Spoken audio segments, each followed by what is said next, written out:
Tell me who's the fairest? Is it you? Is it you?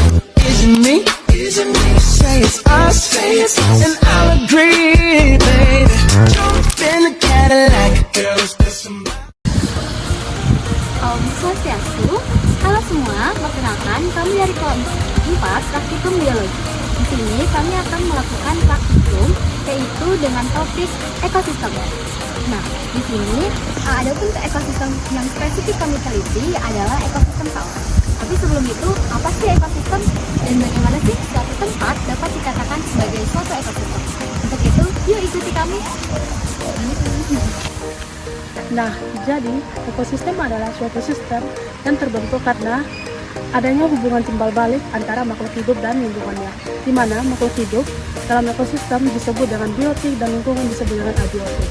Jadi, suatu tempat dikatakan ekosistem apabila adanya hubungan timbal balik antara abiotik dan biotik.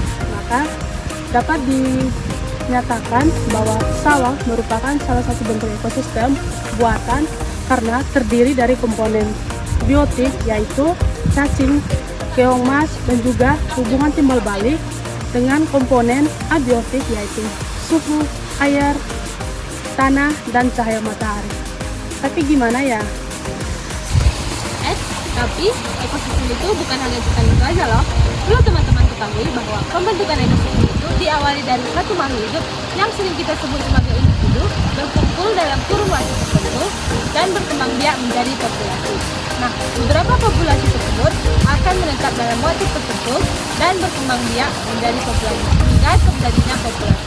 Nah, seperti di sini di ekosistem sawah ini ada populasi padi dan populasi ikan cepat dan populasi keong. Jadi di sini saya menjelaskan tentang alat dan bahannya. Ada gunting, tali rapia, patok, lob, kertas, dan pulpen. Langkah-langkah kerja. Yang pertama, pergi ke suatu ekosistem di sekitar tempat tinggal. Nah, untuk praktikum kali ini, kita memilih ekosistem sawah. Yang kedua, ukur sebidang area seluas 2,5 dikali 2,5 meter. Ketiga, pasang batas bidang tanah dengan tali rafia. Yang keempat, foto area tersebut dengan jelas. Yang kelima, amati dan hitung semua komponen biotik di dalam area. Keenam, amati jenis-jenis komponen abiotik yang tersedia. Ketujuh, catat semua hasil pengamatan dalam tabel. Dan yang terakhir, buat video praktikum dan lampirkan dokumentasi pengamatan. Halo semuanya. Jadi di sini kami dari kelompok 4 akan menyatakan hasil dari praktikum kami. Nah, praktikum kami di sini hari ini adalah melihat apakah ada komponen biotik dan abiotik yang memiliki hubungan timbal balik. Nah, di ekosistem ini kami menentukan ekosistem sawah. Kenapa sawah bisa dikatakan ekosistem ya? Nah, ekosistem itu adalah suatu hubungan timbal balik dari komponen abiotik yaitu dari komponen yang tidak hidup dan komponen biotik adalah komponen hidup seperti di sini ada padi. Kemudian teman-teman bisa lihat ya teman-teman di sini ada ikan cepat, kemudian ada kerang di bagian sini. Nah, kerangnya kebetulan nggak hanya satu populasi saja, yaitu pada sampel ini saya mendapatkan yaitu ada spesies kerang mas dan juga ada spesies kerang tutut. Nah, dari perhitungan kami tadi, kami menemukan bahwa kerang tututnya di sini ada 10 ya teman-teman. Di bagian sini ada 3, kemudian di sini ada 1, dan di sini ada lagi 4. Oke. Kemudian untuk ikan cepatnya sekitar 50-an, dan di sini kami mendapatkan 2 sampel. Nah, itulah kenapa sawah itu disebut dengan ekosistem. Oke, aku jelaskan lebih rinci ya teman-teman.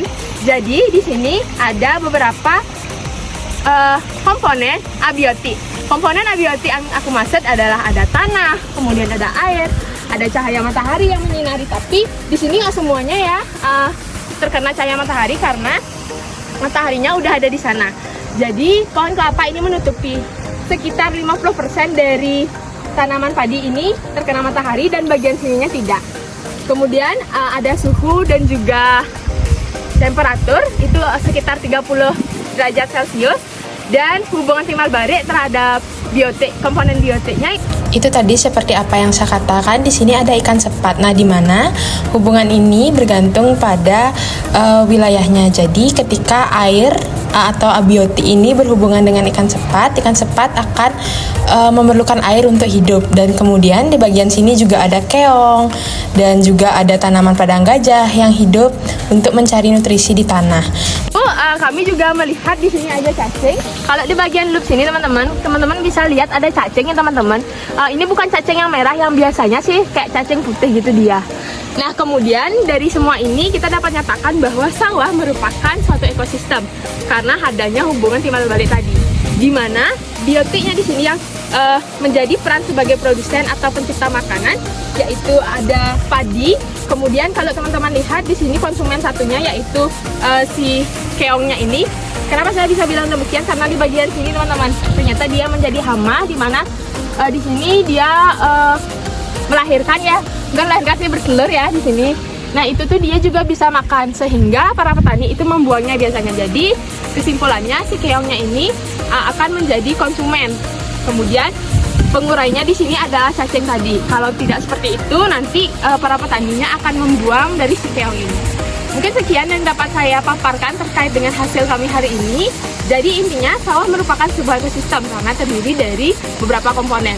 Di mana komponen yang kami dapat adalah untuk biotiknya itu ada ikan sepat, keong tutut, keong mas, kemudian ada spesies rumput gajah, spesies rumput liar, dan tentunya ada padi yang sebagai produsen.